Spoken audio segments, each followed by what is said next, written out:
how to conference call on WhatsApp. So if you want to make a conference call on WhatsApp, then first you need to open up your WhatsApp application. And from here, you need to simply choose a group.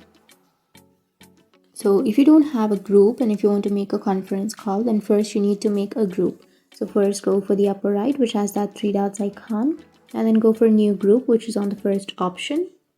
Now choose the persons. And once you've chosen more than one or two persons, now you can simply go for the bottom right, which has that arrow. And from here, you can give a name to the group and then tap on the tick, which is on the bottom right. And your group will be created. And once you create your group, you can go for the call, which is on the upper right, and start your conference call. You can go for call group, which is on the bottom, and tap on continue. And once you tap on continue, your conference call will start.